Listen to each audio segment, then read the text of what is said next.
সম্মানিত উপস্থিতি, এই পৃথিবীতে আমরা একটা জায়গায় সকলেই এক, সেটা হচ্ছে আমরা প্রত্যেকে জীবনে সফল হতে চাই। পৃথিবীতে এমন কোনো মানুষ নাই যে সফল হতে চায় না। প্রত্যেকটা মানুষ কি হতে চায়? সফল হতে চায়। তবে সফলতা কোনটাকে সফলতা বলবো? এক একজন মানুষের কাছে সফলতার এক একটা অর্থ আছে। কারো ধারণা যে আমি যদি সুস্বাস্থ্যের অধিকারী হই, স্বাস্থ্যবান মানুষ হই, তাহলে আমি দুনিয়া জীবনে সবচেয়ে বেশি সুখে থাকব, আমি সফল মানুষ হব। কিন্তু দেখা যায় অনেক ক্ষেত্র বিশেষ স্বাস্থ্যটাও বিপদের কারণ হয়। যেমন ধরেন দুজন মানুষ মসজিদের বাহিরে বসে আছে, অসহায় দরিদ্র মানুষ। তারা মুসল্লিদের কাছে জুমার দিন কিছু সাহায্য সহযোগিতা চাইতেছে। অনেক সময় দেখা যায় জুমার দিন মসজিদের বাহিরে, বাজারের মসজিদগুলাতে বা কেন্দ্রীয় মসজিদগুলাতে, শহরের মসজিদগুলাতে দেখবেন বিশাল ভিড় থাকে। তো এরকম দুইজন মানুষ, একজন হ্যাংলা পাতলা আর একজন সুস্বাস্থ্যের অধিকারী। এখন এই দুইজন মানুষ যদি আল্লাহর নামে কিছু চায়, আপনার কাছে একজনকে দেওয়ার মতো আছে, তাহলে আপনি কাকে দিবেন? যে বেশি দুর্বল, জীর্ণ শীর্ণ, তাকে কি করবেন? সহযোগিতা করবেন। আর ফাঁসের জনকে বলবেন যে তুমি তো ভালো মানুষ, তোমার শরীর স্বাস্থ্য ভালো আছে, তুমি কাজ টাজ করে খাও, তুমি ভিক্ষা কেন করো? তাকে তো দেওয়াই হবে না, বরং তাকে দুই একটা আরও কথা শুনিয়ে দেওয়া হয়। আবার ধরেন দুইটা লোক চুরি করতে যায়, ধরা খাইছে। এখন একজন হ্যাংলা পাতলা, আরেকজন মোটা সোটা। এখন যদি মানুষে মারধর করে, তাহলে যে বেশি স্বাস্থ্যের অধিকারী তাকে বেশি মারবে। কবে এতে মোটা সোটা আছে, এতে বেশি করে মার। এত তো গরিব মানুষ, হ্যাংলা পাতলা, এ দুর্বল, সে তো হয়তো কিছু করতে পারে না, দেখে চুরি করছে। এত বড় সড়ো মানুষ, এত শক্তিশালী মানুষ, এই কিল্লে চুরি করছে, এটা দুইটা আরও কি দিবে? বেশি দিবে। তাইলে স্বাস্থ্যই যে সফলতার মূল, স্বাস্থ্যই যে সুখের মূল, সবসময় এমনটা নয়। আবার আমরা অনেকে ধারণা করি যে যদি টাকা পয়সা ভালো থাকে, ব্যাংক ব্যালেন্স ভালো থাকে, তাহলে তো আর দুনিয়ার কোনো টেনশনের দরকারই নেই। তাহলে মনে হয় এটাই কি দুনিয়ার সফলতা। যার কাছে যত বেশি অর্থ থাকে, যার কাছে যত বেশি টাকা পয়সা জমা থাকে, মনে হয় সেই কি সফল, অনেকের ধারণা। কিন্তু আসলে কি, যার কাছে টাকা পয়সা বেশি থাকে সেই কি সফল? একটা উদাহরণ দিলে বুঝবেন। নদীতে মাছ মারতে গেছে, যাওয়ার পর আপনার জালের মধ্যে অনেক বড় একটা মাছ আসছে। এখন মাছটাকে ধরি আপনি খুশি মনে, যখন পুকুর থেকে উঠে আসতেছেন, মনে তো অনেক খুশি। আপনার খুশি দেখি মাছটাও কি খুশিতে একটা লাফ দিছে। আর লাফ দেওয়ার সাথে সাথে মাছটা আবার কি কোথায় চলে গেছে? পুকুরে চলে গেছে। পুকুরের মাছ পুকুরে চলে গেছে, আপনার হাত ছাড়া হয়ে গেছে, মাছটা আপনি খাইতে পারেন নাই। তাহলে কি এটা সফলতা হইল? সফলতা হয়নি। তো দুনিয়ার অর্থ সম্পদ আমার কাছে আসলেই যে আমি সফল, এমনটা নয়। বরং দেখা যায় যাদের কাছে অর্থ সম্পদ থাকে, তারা অধিকাংশ মানুষ কি এটা খাইতে পারে না, পরবর্তী প্রজন্মের জন্য রাখি যায়। তো এই যদি মাছটা যদি আমার হাতে আসছে কিন্তু আমার হাত ছাড়া হয়ে যায়, তাহলে সে যেমন সফল হয় না, টাকা পয়সা হাতে আসলেও কি হয় না, সফলতা হওয়া যায় না। তো বোঝা গেল যে অর্থ সম্পদের মাধ্যমেও কি হওয়া যায় না, সফলতা হওয়া যায়। কবি এই জন্য বলছেন, ইয়ে তোমারে মাল দৌলত, ইয়ে তেরা শাহী মহল, ইয়া ও তুঝকো ছোড় দেগা ইয়া উসে ছোড়েগা তু। যে তোমার এই অর্থ সম্পদ, ধন সম্পদ, বাড়ি গাড়ি, ব্যাংক ব্যালেন্স, এগুলো হয়তো দুইটার একটা হবে, এর বাইরে হওয়ার সুযোগ নাই। দুইটার যে কোনো একটা হবেই হবে। একটা হয়তো তোমার জীবদ্দশায় সেগুলো তোমার হাত ছাড়া হয়ে যাবে, তোমার চোখের সামনে তোমার হাত থেকে এগুলো অন্য হাতে কি চলে যাবে, তুমি কিছুই করতে পারবে না। আর নতুবা সেগুলো থাকবে, কিন্তু তুমি দুনিয়া থেকে চলে যাবে, তুমি থাকবে না। তাহলে বুঝা গেল অর্থ সম্পদ দুই ভাগের একটা হবেই হবে। হয়তো অর্থ সম্পদ আমার হাত থেকে চলে যাবে, নয়তো আমি থাকবো, কিন্তু অর্থ সম্পদ কি, অর্থ সম্পদ থাকবে, আমি দুনিয়া থেকে চলে যাবে। সুতরাং এগুলার কোনো কি নেই, গ্যারান্টি নেই, এগুলো সফলতা হইতে পারে না। তৃতীয় আরেকটা বিষয় অনেকে ভাবে যে যদি ক্ষমতার মালিক হতে পারি, আমার অনেক ক্ষমতা আছে, এই ক্ষমতা দিয়ে তো আমি সম্মান, টাকা পয়সা যা দরকার সব আমি কি করব, হয়তো সুন্দরভাবে নিব, নয়তো ছিনিয়ে নিব, কারণ ক্ষমতা তো আমার হাতে আছে। তো ক্ষমতা যদি চলে আসে তাহলে মনে কি দুনিয়ার জীবনে সব সফলতা আমার হাতে চলে আসবে। তো এটাও কি একটা ভুল ধারণা, কারণ আমরা আমাদের ছোট্ট জীবনে দেখলাম যে অনেক মানুষ দেখা যায় আজকে ক্ষমতায় তো কালকে কোথায়, ফাঁসির কাষ্ঠে। আজকে ক্ষমতায় তো কালকে জেলের ভিতর বন্দি। আচ্ছা, যদি তার কাছে ক্ষমতা না থাকতো হয়তো তাকে সেই ফাঁসির মঞ্চে যাওয়া প্রয়োজন হইতো না। সে যদি ক্ষমতার মালিক না হইতো, সে যদি ক্ষমতা না থাকতো তাহলে হয়তো তাকে জেলের শিকের ভিতর যাইতে হইতো না। এই ক্ষমতাই তাকে কি টানি ওখানে নিয়ে গেছে। সুতরাং ক্ষমতাও কি আসল সফলতা নয়। তাহলে আসল সফলতা, হাকিকি সফলতা কোথায়, এটা কে বলতে পারবে? আমরা যে যাই বলি না কেন, আমাদের সবার থেকে সবচেয়ে বেশি ভালো জানেন কে? আল্লাহ রব্বুল আলামিন, ঠিক না? আমরা মানুষ, আমাদের দৃষ্টিসীমা সংকীর্ণ, মাত্র 40-50 বছর, এটাই আমাদের সীমানা। এরপর আমরা কিছু দেখি না। এই 40-50 বছরে যেটা দেখি আমরা ওটাই কি করি, ওটাকে মূল্যায়ন করি, ওটাকে মাপকাঠি বানাই, সফলতা ব্যর্থতা কি করি, পরিমাপ করি। কিন্তু সব কিছু 40-50 বছর পরেও কি দেখেন কে? আল্লাহ রব্বুল আলামিন দেখেন। তো আল্লাহ রব্বুল আলামিন যেটাকে সফলতা বলবেন, বোঝা গেছে সেটাই কি হবে, আসল সফলতা হবে। ছোট বাচ্চা সে পুকুর দেখছে, সে ভাবে যে এত ফানি মনে হয় আর কোথাও একসাথে নাই, এটাই মনে সবচেয়ে বড়। তারপর সে যখন একটু বড় হয়, যখন সে একটা নদীর কাছে যায়, তখন ভাবে যে এটাই তো মনে হয় সবচেয়ে বড়, এর সাথে বড় তো মনে আর কিছু হতে পারে না, কতগুলো পুকুর একসাথে করলে একটা নদী হবে, সে এটাই সবচেয়ে বড় মনে করে। তারপর সে যখন কখনো সাগর দেখে, তখন সে ভাবে কি আসলে আমি যে 25 বছর পর্যন্ত 30 বছর পর্যন্ত যেটা ভাবছি এটা তো ভুল একটা ধারণা, আসলে সবচেয়ে বড় তো হচ্ছে সাগর। তো আমরা যত বয়স বাড়ে, যত দুনিয়া দেখি, তত আমাদের কি সব কিছু আস্তে আস্তে আমাদের সামনে স্পষ্ট হয়। আর তো আল্লাহ রাব্বুল আলামিন তো সব কিছু বানাইছেন, সব কিছু তার দেখাই আছে। তো তিনি সর্বশেষ সফলতা যেটা, আসলে যেটা বাস্তবে সফলতা, সেটা আল্লাহ রাব্বুল আলামিনের সবচেয়ে বেশি ভালো জানা আছে।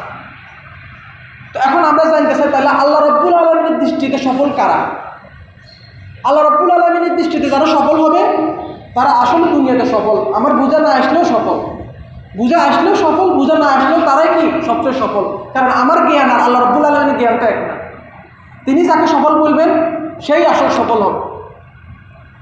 তো আল্লাহ রাব্বুল আলামিন যদি একটা কথা বলেন, সেটার মধ্যে তো কোনো সন্দেহর অবকাশ নাই। তা আল্লাহ রাব্বুল আলামিন তো বলছেন, যদি কসম করি বলেন, আল্লাহ রাব্বুল আলামিন যদি শপথ করি বলেন যে ওই ব্যক্তি সফল, তাহলে সেটার মধ্যে তো আরও সন্দেহ করার কি নেই, সুযোগ নেই। আচ্ছা, একবার দুইবার নয়, যদি 7 বার আল্লাহ রাব্বুল আলামিন কসম করেন যে আমি 7 বার কসম করে বলতেছি, 7টা জিনিসের কসম করে বলতেছি যে শুধুমাত্র ওই ব্যক্তিই সফল, আর কেউ সফল নয়। আর যত সফলতা আছে সবগুলোই হচ্ছে মরীচিকা, এগুলো সবগুলোই হচ্ছে কি দুনিয়ার ধোঁকা। একমাত্র সফলতা হচ্ছে একটাই। এখন বলেন আল্লাহ রাব্বুল আলামিন বলছেন, আবার 7 বার কসম করে বলছেন, তাহলে এটা কি সত্য? এটা তো শুধু সত্য না, এটা মহাসত্য। এখন সেই জিনিসটা কি, আমরা সেটা একটা জানার চেষ্টা করি। পবিত্র কোরআনে সূরা শামসের মধ্যে আল্লাহ রাব্বুল আলামিন সেই বিষয়টা, সেই পরিচয়টা দিচ্ছেন, সফলতার পরিচয়টা দিচ্ছেন আল্লাহ রাব্বুল আলামিন। সূরা শামসের মধ্যে আল্লাহ রাব্বুল আলামিন বলেন, ওয়াশ-শামসি ওয়া দুহাহা, সূর্য এবং তার কিরণের শপথ, সূর্য এবং তার রোদের শপথ। ওয়াল কমারি ইযা তালাহা, চন্দ্র এবং তার যে সন্ধ্যের আলো, যে চন্দ্রের আলো যেটাকে আমরা সবাই মহব্বত করি, পছন্দ করি, সেই স্নিগ্ধ আলো, সেই আলোর শপথ। ওয়ান নাহারি ইযা জাল্লাহা, দিনের শপথ যখন সে সূর্যকে প্রকাশিত করে। ওয়ান নাহারি ইদা ইয়াগশাহা, রাতের শপথ যখন সে সূর্যকে ঢেকে ফেলে। ওয়াস সামাই ওয়া মা বানাহা, আসমানের শপথ এবং যিনি এই আসমানকে এত সুন্দরভাবে সাজাইছেন, এত সুন্দরভাবে আসমানকে তৈরি করছেন, সেই সত্তার শপথ। 7 নম্বর আল্লাহ বলতেছেন ওয়াল আরদ, 6 নম্বর ওয়াল আরদি ওয়া মা তুহাহা, জমিনের শপথ এবং যিনি জমিনকে এত সুন্দরভাবে বিছাইছেন সেই আল্লাহ রাব্বুল আলামিনের শপথ। ওয়ান নাফসি ওয়া মা সাওয়াহা, 7 নম্বর আল্লাহ বলতেছেন যে মানুষের যে আত্মা, মানব আত্মা, এই আত্মাকে যিনি বানাইছেন এবং এই আত্মাকে সুন্দর করছেন, ওয়া মা সাওয়াহা, আত্মাকে সাজাইছেন, সেই সত্তার শপথ। ওয়ান নাফসি ওয়া মা সাওয়াহা ফাআলহামাহা ফুজুরাহা ওয়া তাকওয়াহা, আর আত্মাকে বানানোর পর, অন্তরকে তৈরি করার পর অন্তরের মধ্যে ভালো খারাপের জ্ঞান যিনি দিয়েছেন সেই সত্তার শপথ। প্রত্যেকটা মানুষকে ভালো চিনার খারাপ চিনার জ্ঞান আল্লাহ রাব্বুল আলামিন জন্মগতভাবে তার অন্তরের মধ্যে দিয়ে দিয়েছেন। মানুষ তার অন্তর দ্বারা সত্য মিথ্যা বুঝে, রাত দিন বুঝে, সাদা কালো বুঝে, ভালো খারাপ তার অন্তরের মধ্যে সে বুঝে চিনতে পারে। এই জ্ঞান তাকে কে দিয়েছেন? আল্লাহ রাব্বুল আলামিন দিয়েছেন। এখন এতগুলো শপথ করার পর এবার আল্লাহ রাব্বুল আলামিন ফাইনালিভাবে ঘোষণা করতেছেন যে শপথকে, সফলকে। আল্লাহ বলতেছেন কদ আফলাহা মান যাক্কাহা ওয়া কদ খাবা মান দাসসাহা, ওই ব্যক্তি সফল যে তার আত্মাকে পরিশুদ্ধ করেছে, যার মনকে গুনাহ থেকে মুক্ত করেছে, খারাপ অভ্যাস থেকে, খারাপ চিন্তা থেকে, খারাপ গুণ থেকে তার আত্মাকে পবিত্র করেছে, সেই ব্যক্তি হচ্ছে হাকিকি সফল। দুনিয়ার যে সফলতাগুলো আমরা আগে আলোচনা করছিলাম সেগুলো যদি আমরা কিঞ্চিত পরিমাণ ধরেও নিই, এগুলোও এক ধরনের সফলতা, ঠিক আছে, তবে এগুলা দুনিয়াতেই শেষ। কিন্তু আল্লাহ রাব্বুল আলামিন যে সফলতার কথা বলছেন, যে সফলতার কথা ঘোষণা করছেন, এই সফলতা দুনিয়াতে শেষ নয়। এই সফলতার ফল, এটার ফল আমরা আখিরাতেও পাব। এবং তারপর বলছেন ওয়াকদ খাবা মান দাসসাহা, আর ওই ব্যক্তি সবচেয়ে হতভাগা, ওই ব্যক্তি দুনিয়ার মধ্যে সবচেয়ে বেশি ব্যর্থ যে তার আত্মাকে পরিশুদ্ধ করতে পারল না, আত্মাকে পরিষ্কার করতে পারল। কারণ কি? কারণ দুনিয়ার যে আমাদের শরীর আছে, এই শরীরের মধ্যে রোগ ব্যাধি হয়, এরকমভাবে আমাদের অন্তরেরও কি হয়? রোগ ব্যাধি হয়। শরীরে যেমন কিছু রোগ আছে, জ্বর, সর্দি, কাশি, ঠান্ডা লাগা, শরীরের রোগ, এরকম কিছু আত্মার রোগ আছে। এই রোগগুলো আমরা চিনি না, এই জন্য আমরা এই রোগগুলো সচেতন হই না। অনেক সময় দেখা যায় এই রোগগুলো নিয়ে আমরা দুনিয়া থেকে চলে গেছি, এই রোগগুলো চিকিৎসা করতে পারি নাই। তাহলে কি হবে ফলাফল? দুনিয়ার রোগ নিয়ে যদি কেউ সবর করে, আল্লাহ রোগ দিচ্ছেন, আল্লাহ সুস্থ করতে পারেন, আমার তো কিছু করার নাই, আমি ধৈর্য ধারণ করি, এই চিন্তা নিয়ে আল্লাহর উপর ধৈর্য ধারণ করে শুকরিয়া আদায় করে যদি কোনো বান্দা দুনিয়া থেকে চলে যায়, তাহলে আল্লাহ তাকে ওই স্বভাব, ওই যে রোগের মধ্যে সে ধৈর্য ধারণ করছে সেজন্য তাকে স্বভাব দিবেন। এমনকি তাকে হয়তো এর উসুলে মাফ করে জান্নাতও দিতে পারেন। আর যদি অন্তরের রোগ নিয়ে কোনো বান্দা মারা যায়, অন্তরের মধ্যে অন্তরের রোগগুলো চিকিৎসা করে নাই, এই রোগগুলো নিয়ে সে দুনিয়া থেকে চলে গেছে, তাহলে তাহার জন্য জাহান্নাম অপেক্ষা করতেছে। তাহলে বোঝা গেল দুনিয়ার রোগ থেকে ওই অন্তরের রোগগুলো বেশি মারাত্মক, বেশি ক্ষতিকর আমাদের জন্য। এই জন্য আমাদের এই রোগগুলো চিনা দরকার এবং এই রোগগুলো চিকিৎসা করা দরকার। এই অন্তরের রোগগুলো কি? অন্তরের রোগের মধ্যে সবচেয়ে যে রোগটা সর্বপ্রথম সেটা হচ্ছে অহংকারের রোগ। আমাদের যে শারীরিক রোগগুলো আছে বা আমাদের যে শারীরিকভাবে যে গুণাগুলো হয়, আল্লাহ নাফরমানিগুলো হয়, যেমন চুরি ডাকাতি, খুন রাহাজানি, সন্ত্রাসী, জুলুম অত্যাচার, জেনা ব্যভিচার, তারপর সুদ ঘুষ দুর্নীতি, এই যে আল্লাহ নাফরমানিগুলো হয়, এগুলো হয় বাহ্যিক অঙ্গ প্রত্যঙ্গের মাধ্যমে। এই গুণাগুলো চক্ষু দিয়ে দেখা যায়, যার কারণে আমরা সাধারণত এগুলোর মধ্যে লিপ্ত হই না, মানুষের সামনে এগুলো থেকে আমরা বিরত থাকি, হয়তো লুকোচুরিভাবে করি, তারপরে মনে মনে একটা ভয়, কখন জানি ধরা খাই যাই, ধরা খাই গেলেই তো কি সব মান সম্মান শেষ, তারপর জরিমানা আছে, আইনত হয়তো কি শাস্তিও হতে পারে। চোরের জন্য খুব সাবধানে রাত্রে চুরি করে, দিনের বেলা চুরি করে না। ডাকাতেও কি খুব হুঁশিয়ারি, খুব তথ্য নিয়ে যে কোথায় গেলে ধরা খাবো না, কোথায় ডাকাতি করে কি সুন্দর মতো আবার আসতে পারবো, ওই জায়গায় ডাকাতি করে, যে কোনো জায়গায় সে ডাকাতি করতে যায় না। তো সব সতর্কতা অবলম্বন করে কি করা হয়, এসব কাজগুলা করা হয়। এগুলা আবার একটা ভালো জিনিস হচ্ছে, অনেক সময় মানুষ একটা সময় পরে বুঝে আসে, হেদায়েত হয়, সে তওবা করে ভালো হয়ে যায়। কিন্তু অন্তরের যে গুণাগুলো আছে, অন্তরে যে নাফরমানিগুলো আছে, অন্তরে যে রোগগুলো আছে, এগুলো থেকে কিন্তু সাধারণত মানুষ কি করে না, তওবা করে না। কারণ এগুলো মানুষ জানেও না, কেউ বুঝেও না। অন্তরে অন্তরে কিন্তু সে রোগগুলো কি পালন করতেছে, সে বুঝতে পারে না। তো এই জন্য এই রোগগুলো বেশি ক্ষতিকর। তো সর্বপ্রথম রোগ হচ্ছে কি, অহংকারের রোগ। অহংকার করা, নিজেকে ভিতরে ভিতরে বড় মনে করে। মুখে তো বলে না আমি বড়, কিন্তু অন্তরে তার চলাফেরা, কথাবার্তায়, তার অ্যাক্টিভিটি দিয়ে বোঝা যায় তার ভিতরে কি আছে, অহংকারের গুণ তার ভিতরে আছে। 2 নাম্বার হচ্ছে লৌকিকতা, মানুষকে দেখানোর জন্য ভালো কাজ করে। নামাজ পড়ে তো ঠিক আছে, মানুষকে দেখানোর জন্য তেলাওয়াত করে, জিকির করে, তবে আল্লাহকে দেখানোর জন্য নয়, মানুষকে দেখানোর জন্য। এটাকে বলে রিয়া। এটাও হচ্ছে একটা অন্তরের রোগ। তেমনিভাবে অন্তরের মধ্যে লোভ লালসা থাকা, এটা হচ্ছে কি একটা অন্তরের রোগ। তেমনিভাবে অন্তরের মধ্যে কারোর প্রতি হিংসা, ঘৃণা, বিদ্বেষ, কাউকে অন্তর থেকে প্রচণ্ড ঘৃণা করে কোনো কারণ ছাড়া। তার কাছে হয়তো সম্পদ একটু বেশি, তার হয়তো দুনিয়াবি হাইসিয়ত মর্যাদা একটু বেশি, এই জন্য অন্তর থেকে তাকে কি সবসময় তার প্রতি একটা বিদ্বেষ ভাব, তাকে অন্তর থেকে ভালো পায় না, সবসময় অন্তরে তার জন্য কি খারাপ একটা চিন্তা করে, খারাপ দোয়া করে, ভালো দোয়া করে না। এটা হচ্ছে অন্তরের হিংসা, বিদ্বেষ, এগুলো হচ্ছে অন্তরের রোগ। তেমনিভাবে মিথ্যা কথা বলা, এটা হচ্ছে একটা কি অন্তরের রোগ, বাতিনি গুনাহ। যেমন মিথ্যা কথা বললে কি আমরা চোখ দিয়ে বুঝতে পারি যে এটা সত্য না মিথ্যা, বুঝতে পারি না। কারণ একমাত্র যে ব্যক্তি মিথ্যা বলে সেই অন্তরে জানে সে সত্য বলছে না মিথ্যা বলছে। তো এটাও কি একটা অন্তরের গুনাহ। তেমনিভাবে খারাপ দৃষ্টি, কুদৃষ্টি, বদনজর, সেটা 2 ধরনের হতে পারে। একটা হচ্ছে খারাপ নজর দিয়ে কারো ক্ষতির চিন্তা করা, কারো ক্ষতি চাওয়া, এটা হচ্ছে একটা খারাপ নজর। আরেকটা হচ্ছে কোনো মহিলার দিকে কামনা বাসনার দৃষ্টিতে তাকানো, এটাও হতে পারে।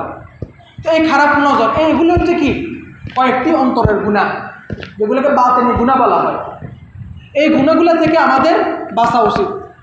এই গুনাহগুলো থেকে বাঁচার নাম হচ্ছে আত্মশুদ্ধি করা। আর আল্লাহ রাব্বুল আলামিন এটাই বলছেন, কদ আফলাহা মান যাক্কাহা, যে এই অন্তরের রোগ থেকে বাঁচতে পারলো সেই ব্যক্তি হচ্ছে সফল কাম। তো আমাদের কাজ কি, আমাদেরকে এই ধরনের গুণগুলা পরিহার করতে হবে, এই ধরনের কাজ থেকে বাঁচে থাকতে হবে। পাশাপাশি এর বিপরীত যে গুণগুলো আছে এগুলো নিজের মধ্যে নিয়ে আসতে হবে। যেমন অহংকার অন্তর থেকে বের করে অন্তরের মধ্যে বিনয়, নম্রতা, তাওয়াজু নিয়ে আসতে হবে। নিজেকে বিনয়ীভাবে মানুষের সামনে প্রকাশ করতে হবে, বিনয় ভাব, নম্র ভাব নিজের মধ্যে আনতে হবে। তেমনিভাবে লৌকিকতা বা রিয়া অন্তর থেকে দূর করে অন্তরের মধ্যে এখলাস নিয়ে আসতে হবে। যে কোনো কাজ করি, যে কোনো আমল করি, 2 রাকাত পড়ি, 4 রাকাত পড়ি, একমাত্র আল্লাহকে রাজি খুশি করার জন্য করবো। দুনিয়ার মানুষকে আমাকে কী বললো এটা আমার দেখার প্রয়োজন নেই। তো এটা হচ্ছে এখলাস, আমলের মধ্যে এখলাস নিয়ে আসা। তেমনিভাবে হিংসা, বিদ্বেষ অন্তর থেকে বের করে অন্তরের মধ্যে দয়া, মহব্বত অন্তরের মধ্যে নিয়ে আসে। আল্লাহ রাসূল কি বলছেন, লা ইয়ারহামুল্লাহু মান লা ইয়ারহামুন নাস, যে ব্যক্তি কারো প্রতি দয়া করে না আল্লাহ রাব্বুল আলামিনও কি করেন না, তার প্রতি দয়া করেন না। সুতরাং যে মানুষের প্রতি দয়া করবে আল্লাহ রাব্বুল আলামিন স্বয়ং তার প্রতি দয়া করবেন। অন্য হাদিসে বলছেন যে কোনো ব্যক্তি যদি কাউকে উপকার করার জন্য 1 পা আগে বাড়ি যায়, আল্লাহ রাব্বুল আলামিন তার উপকার করার জন্য 10 কদম সামনে আগে আসে। তো এই জন্য কারো প্রতি হিংসা বিদ্বেষ না রেখে মানুষের প্রতি দয়া, রহমত এবং কল্যাণ কামনা করা। তারপর মিথ্যা, আজকে তো আমাদের সমাজের স্বাভাবিক বিষয় হয়ে গেছে, কথায় কথায় আমরা মিথ্যা বলি। মিথ্যাকে মানে এটা যে একটা গুনাহ, এই চিন্তা আমাদের মধ্যে নাই বললেই চলে। আর সবচেয়ে বেশি দুঃখজনক হচ্ছে এটা, অনেক সময় দেখা যায় মানুষ মানে কাউকে খুশি করার জন্য, কোনো প্রয়োজন নাই, এই মিথ্যা কথাটা না বললে হয়, তারপরও কাউকে খুশি করার জন্য কি করে মিথ্যা কথা বলে। কোনো প্রয়োজন নাই, না বললে হয়, সেখানেও মিথ্যা কথা বলতেছে। অর্থাৎ এটা যে একটা মারাত্মক কবিরা গুনাহ, এই চিন্তা আমাদের থেকে চলে গেছে। প্রয়োজনেও মিথ্যা কথা বলতেছে, যেখানে প্রয়োজন না সেখানেও মিথ্যা কথা বলতেছে, স্বাভাবিক বিষয় হয়ে গেছে। এই জন্য মিথ্যা কথা থেকে বাঁচে সত্য, সবসময় সত্য কথা বলার চেষ্টা করা, এরকমভাবে কুদৃষ্টি থেকে নিজেকে রক্ষা করা। আমরা আজকে আমাদের সমাজের মধ্যে পর্দা ফসিদা এটা অনেক অংশে কমে গেছে। আগে যেরকমভাবে মহিলাদেরকে দেখা যাইতো, তারা যেভাবে পর্দা ফসিদা চলত, খুব কম মহিলাকে দেখা যেত তারা বাজারে গেছে বাজার করার জন্য। এখন তো ঘরের মধ্যে জামাই আছে, শ্বশুর আছে, তারপরেও কি উনি ম্যাডাম কি বাজারে ওনা কেউ বাজার করলে ওনার কাছে ভালো লাগে না, উনি দেখি নিয়ে আসতো তরকারি, ওই অন্য জামাই নিয়ে আসলে এটা ভালো হয়নি, ওটা ভালো হয়নি, মাছ কিনতে পারো নাই, তোমার ঠকাই দিস। মানে এগুলো বলি, তার কথা হচ্ছে মানে তিনিই ভালো পারে, তিনিই বাজার করবে। মানে আজকে মহিলাগুলো কী হয়ে যাচ্ছে, বাজারমুখী হয়ে যাইতেছে। তো এই জন্য আমরা আমাদের বাড়িতে আমাদের মা বোনকে বুঝাবো, তারা যেন পর্দা অনুযায়ী চলে। অনেক সময় আমরা ভাবি যে আমাদের বাড়ির লোক, আমার ভাবি, হ্যাঁ আমার পাশের বাড়ির শাশি, তার সাথে আমার কেন পর্দা করবো? আর তার সাথে তো আমাকে পর্দা করতে হবে। যাকে আমি দেখি না, যাকে চিনি না, তার সাথে তো আমার পর্দা করার তো দরকারই, তাকে তো আমি চিনিই না বা তার সাথে দেখাও হয় না। পর্দা তো তার জন্য নয়, পর্দা হচ্ছে যার সাথে আমি সবসময় থাকি, আমার বাড়ির লোক, আমার বাড়ির পাশের বাড়ির লোক, তার থেকে পর্দা করা বেশি দরকার, কারণ তার থেকে কি গুনাহের সম্ভাবনাটা বেশি। তো এই জন্য আমরা চেষ্টা করি আমাদের পরিবারে আমাদের স্ত্রী সন্তানদেরকে যেন পর্দা ফুসিদের মতো রাখতে পারি, এবং নিজেরাও যেন পর্দা ফুসিদের মতো চলতে পারি। আমি যতই নামাজ পড়ি, যতই তসবিহ পড়ি, যদি আল্লাহর একটা হুকুম, ফরজ বিধান, ফরজা যদি আমি লঙ্ঘন করি, তাহলে আমার কবর সুন্দর হবে না, আমার হাসর সুন্দর হবে না। কারণ প্রত্যেকটা মুহূর্ত আপনি যতবার তাকাইতেছেন ততবার গুনাহ লেখা হইতেছে, কবিরা গুনাহ লেখা হইতেছে। তো আল্লাহর একটা ফরজ বিধান লঙ্ঘন করি, জান্নাতে চলে যাব, এটা এত সহজ বিষয় নয়। বিশেষ করে এখন তো টিভি সিনেমার কারণে এটা একেবারে কি সহজ হয়ে গেছে। হ্যাঁ, মহিলাদেরকে দেখা সবসময় হইতেছেই, সবসময় নাটক সিনেমা দেখতেছে। আল্লাহ রাব্বুল আলামিন আমাদেরকে বুঝার তৌফিক দান করুক, এই সমস্ত কাজ থেকে হেফাজত থাকার তৌফিক দান করুক। তো এই সমস্ত খারাপ গুণগুলা নিজের থেকে দূর করে নিজের মধ্যে ভালো গুণগুলো নিয়ে আসতে হবে। এটা কীভাবে সম্ভব? আল্লাহ রাসূল সাল্লাল্লাহু আলাইহি ওয়াসাল্লামকে সাহাবায়ে প্রশ্ন করছেন। হযরত ইবনে ওমর রাদিয়াল্লাহু তাআলা থেকে হাদিসটি বর্ণিত, ক্বালা রাসূলুল্লাহ সাল্লাল্লাহু আলাইহি ওয়াসাল্লাম ইন্না হাযিহিল কুলুব তাসদাউ কামা ইয়াসদাউল হাদীদ ইযা আসাবাহুল মা, যে তোমাদের অন্তরগুলো মরিচা পড়ে যায় যেমনিভাবে লোহার মধ্যে পানি লাগলে মরিচা পড়ে যায়। তো কিলা ইয়া রাসূলুল্লাহ, সাহাবায়ে কেরাম জিজ্ঞেস করলেন, হে রাসূল আমাদেরকে বলে দেন যে ওয়ামা জিলা উহা, সেটা চিকিৎসা কি? আমাদের সেই মরিচা ধরা অন্তরগুলোকে আমরা কীভাবে পরিষ্কার করতে পারি? আল্লাহ রাসূল বললেন, কাসরাতি যিকরাল মাউত ওয়া তিলাওয়াতুল কুরআন। আল্লাহ রাসূল দুইটা ওষুধ দিয়েছেন। এই দুইটা ওষুধ যদি সেবন করি, এই দুইটা ওষুধ যদি আমি ব্যবহার করি, তাহলে আমি এই অন্তরের গুনাহ থেকে, এই বাতিনি গুনাহগুলো থেকে নিজেকে বাঁচাইতে পারব। আল্লাহ রাসূল প্রথম যে ওষুধটা দিয়েছেন সেটা হচ্ছে কাসরাতি যিকরুল মাউত। বলছে তোমরা অধিক পরিমাণে মৃত্যুকে স্মরণ করো, বেশি থেকে বেশি মৃত্যুকে স্মরণ করো। যখনই অন্তরের মধ্যে দুনিয়ার মহব্বত আসবে, দুনিয়ার চিন্তা আসবে, দুনিয়ার লোভ লালসা আসবে, দুনিয়ার সামান্য যে অর্থ সম্পদ আছে, এগুলো যেন জমি জামা আছে, এগুলো যেন মনে অহংকার আসবে, অহংকার ভাব আসবে, তখন মৃত্যুর কথা স্মরণ করো যে আমার চাইতে তো আমার বাপ, আমার দাদা আরও বেশি জমির মালিক ছিল। কি বলেন? অনেক সময় দেখা যায় তারাও জমি আমাদের থেকে বেশি ছিল, তো দেখা যায় পরবর্তীতে আমাদের বেচতে বেচতে কি এখন অনেক নাই হয়ে গেছে। তো আমার সাথে তো তাদের বেশি ছিল, তারা আছে কোথায় আছে? তারা চলে গেছে। তা আমি কি চলে যেতে হবে? এই দুনিয়ার লোক লালসা করে কী লাভ? এই দুনিয়া থেকে আমি ইচ্ছা করে থাকতে পারবো? আমার দাদা, আমার বাপ আছে, বহু চেষ্টা করছে দাদা থাকার জন্য, থাকতে পারে নাই, চলে গেছে। বাবা যখন অসুস্থ হয়েছে, বাবা যখন কি অসুস্থ ছিল, অনেক ওষুধ করছি যে কোনোভাবে বাবাকে বড় রাখি দেওয়া যায় কিনা, দুনিয়াতে কোনোভাবে বাঁচাই নেওয়া যায় কিনা। ঢাকা গেছি, সিটাং গেছি, কত জায়গায় ওষুধ করলাম, কত ডাক্তার দেখাইলাম, বড় বড় ডাক্তার দেখাইছি, MBBS ডাক্তার দেখাইছি, বাবাকে কি দেখতে পাচ্ছি? দেখতে পারি নাই, তো চলে গেছেন। তো আমিও চলে যাব, আমিও থাকতে পারবো না। তো এই জন্য মনের মধ্যে কী করা, এই দুনিয়ার এই ফিকিরটা করা, মৃত্যুর ফিকিরটা করা, চিন্তাটা করা। আল্লাহ রাসূল বলছেন, কোনো ব্যক্তি যদি কমপক্ষে দৈনিক 20 বার মৃত্যু চিন্তা করে, আল্লাহ রাসূল বলেন আমি নিজেই তার জান্নাতের গ্যারান্টি। অর্থাৎ কোনো মানুষ যদি 20 বার মৃত্যুকে স্মরণ করে তাহলে সে কোনো গুনাহগার কাজ করতে পারে না, আল্লাহর নাফরমানি সে করতে পারে না, সে নামাজ ছাড়তে পারে না, রোজা ছাড়তে পারে না, পর্দা ছাড়তে পারে না। তো এই জন্য আমরা অধিক পরিমাণে কী করবো? মৃত্যুকে স্মরণ করব। আর 2 নম্বর আল্লাহ রাসূল বলছেন যে তেলাওয়াতুল কোরআন, অধিক পরিমাণে কোরআন তেলাওয়াত করো। আজকে আমাদের প্রায় 90% মুসলমান কোরআন শরীফ পড়তে পারে না সৌশুদ্ধভাবে। আর যারা পারে, যারা 10% পড়তে পারে, তাদের মধ্যে 9% অর্থ বুঝে না, অর্থ বুঝে পড়ার চেষ্টা করে না। আসলে কোরআনটা কী জন্য আসছে? কোরআনটা তো আসছে এই জন্যই যে আমরা এই কোরআনটা পড়বো, কোরআনটা বুঝবো, আল্লাহ কি বলছেন এটা জানবো আর ওই অনুযায়ী আমল করবো। এই জন্য আল্লাহ কোরআন পাঠাইছেন। কোরআন পড়ি পড়ি সওয়াব অর্জন করার জন্য তো আল্লাহ কোরআন পাঠান নাই। যদিও কোরআন পড়লে কি হয়? সওয়াব হয়। মনে করেন একটা উদাহরণ দিলে বুঝবেন। আপনি এখান থেকে বাজার যাইতেছেন বাজার করার জন্য, আপনার উদ্দেশ্য হচ্ছে কী করবো? বাজার করব। এখন পথের মধ্যে আপনার একটা জমিন আছে, এখন ধান কাটার সিজন চলতেছে, আপনি দেখলেন আপনার জমির ধানগুলো ফেকছে কিনা, একটু দেখিয়ে আসলেন। এখন আপনার উদ্দেশ্য কিন্তু ওটা ছিল না, উদ্দেশ্য কী ছিল? বাজারে যাওয়া, বাজার করা। এখন আপনি যদি ধানগুলো দেখে চলে এসছেন, বাজারে যান নাই, তাহলে কি আপনার মিশন সাকসেস হয়েছে? সাকসেস হয়নি। আপনার মিশন তো ছিল কি? বাজারে যায় বাজার করবেন, আজকে বাজারের দিন, বাজারের তারিখ, আপনার ঘরে বাজার নাই, আপনার বাজার করা দরকার। দাম তো আপনি অন্য একদিনও তাই দেখিয়ে আসতে পারতেন। আপনার উদ্দেশ্য ছিল কিন্তু ওইটা। আপনি কী করছেন? তাই এই জমির ওখান থেকে ঘুরে চলে এসছেন।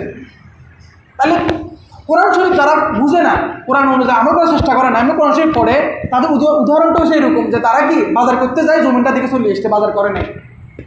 আল্লাহ রাব্বুল আলামিন কোরআনটা পাঠাইছেন কোরআন দিয়ে জীবন গঠন করার জন্য। যেমনভাবে আমাদের দেশের সংবিধান আছে, দেশ কীভাবে চলবে, আমরা দেশের নাগরিক হিসাবে সংবিধানকে শ্রদ্ধা করি, সংবিধান অনুযায়ী চলি। আমরা যখন কোনো অন্যায় কাজ করি, ওই সংবিধান অনুযায়ী আমাদের কী করা হয়? বিচার করা হয়, মামলা মোকদ্দমা করা হয়। দেশটা কি চলে? সংবিধান অনুযায়ী চলে। তো এই মুসলমানের সংবিধান, সবচেয়ে বড় সংবিধান হচ্ছে আল কোরআন। মুসলমান চলবে কোরআন অনুযায়ী। অথচ এই কোরআন আজকে আমাদের কি হাতছাড়া হয়ে গেছে, কোরআন আমরা বোঝার চেষ্টা করি না। এই কারণে আমরা কোরআন থেকে দূরে সরে গেছি। তো এই জন্য আমরা বেশি বেশি কী করবো? কোরআন তেলাওয়াত করবো, পাশাপাশি কোরআন বোঝার চেষ্টা করবো, কোরআন অর্থ পড়বো। আল্লাহ কি বলছেন, আমাকে কী আদেশ দিয়েছেন, কি নিষেধ দিয়েছেন, এগুলো আমি বুঝি পড়ার চেষ্টা করি। তাহলে আমার অনেক চারিত্রিক উন্নয়ন হবে, আমি অনেক কিছু কোরআন থেকে বুঝবো। আমার ওয়াজ শুনে, হুজুর ওয়াজ শুনে আপনার হেদায়েত হওয়া এটা শতকরা কি 1% গ্যারান্টিও নেই। কিন্তু আল্লাহ রাব্বুল আলামিনের কথা শুনে হেদায়েত হওয়া এটা অনেক পসিবিলিটি আছে। এই জন্য অন্যের বয়ান না, সবচেয়ে উত্তম হচ্ছে আল্লাহর বয়ান শোনা। কার বয়ান শোনা? আল্লাহর বয়ান শোনা। আল্লাহর বয়ান হচ্ছে কোরআনের মধ্যে। এই জন্য কোরআন অধ্যয়ন করি, কোরআন তেলাওয়াত করার চেষ্টা করি। তো এই পাশাপাশি এই দুইটা বিষয় আলোচনা হয়েছে। একটা হচ্ছে যে নফসের গুনাহগুলো থেকে বাঁচার জন্য, একটা হচ্ছে মৃত্যুকে অধিক পরিমাণ স্মরণ করা, আর 2 নম্বর হচ্ছে বেশি বেশি কোরআন তেলাওয়াত করা। আর 3 নম্বর বিষয়টা আমি সংক্ষিপ্ত চেষ্টা করে দিই। 3 নম্বর বিষয়টা হচ্ছে কোনো হক্কানি বুজুর্গানে দিন যারা আছে তাদের সাথে সম্পর্ক করা। দেখেন দুনিয়াতে যারা ডিগ্রি নেয়, বড় বড় ডিগ্রি, MBBS ডাক্তার হয় অথবা PhD ডিগ্রি নেয়, দুনিয়ার সবচেয়ে যেটা বড় ডিগ্রি, উনিও কোনো না কোনো একজন PhD ডিগ্রি নেওয়া ব্যক্তির আন্ডারে থাকি ওই ডিগ্রিটা নেই, তার আন্ডারে থাকি থিসিস করে। অথবা সহজভাবে বুঝাইলে একজন ডাক্তার MBBS ডাক্তার হওয়ার পরেও যতই তার কী থাকুক, সার্টিফিকেট থাকুক, তার শিক্ষাগত যোগ্যতা থাকুক, যতদিন না সে আরেকজন ডাক্তারের পরামর্শ নিবে, আরেকজন ডাক্তারের সাথে কাজ না করবে, ততদিন সে ডাক্তারি করার অনুমতি নেই। সে যত বড় শিক্ষিত হোক, তাকে কমপক্ষে 1-2 বছর একজন ডাক্তারের সাথে থাকি কাজ শিখতে হয়। তো যদিও আল্লাহ রাব্বুল আলামিন আমাদের কোরআন হাদিস সব কিছু দিচ্ছেন, কিন্তু এই বিষয়ে যারা পারদর্শী আছেন, এই বিষয়ে যারা কি সফল কাম হয়েছেন, তাদের আন্ডার থাকি আমিও কী করতে হবে? নিজের গড়াইতে হবে। এই সামান্য বিষয়টা আমাদের বুঝতে হবে। আজকে অনেক মানুষ বলে হিসাবের কী দরকার, আমরা নিজেরাই তো কোরআন হাদিস পড়ি, সব কিছু করতে পারি।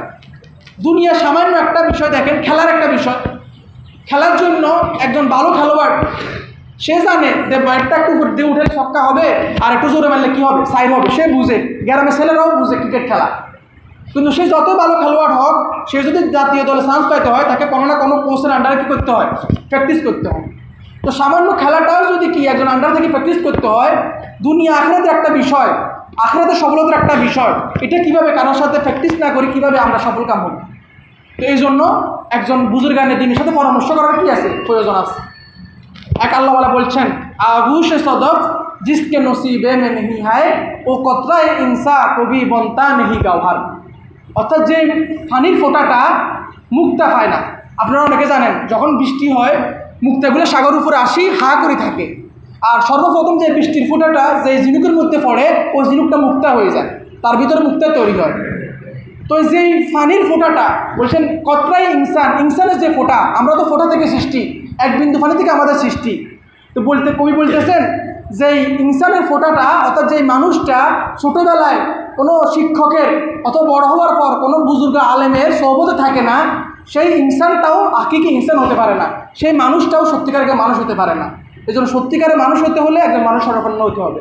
তো আল্লাহ রাব্বুল আলামিন যে কথাগুলো হয়েছে ভুল ত্রুটি ক্ষমা করে সঠিক কথাগুলো আমল করার তৌফিক দান করুক। আলহামদুলিল্লাহ।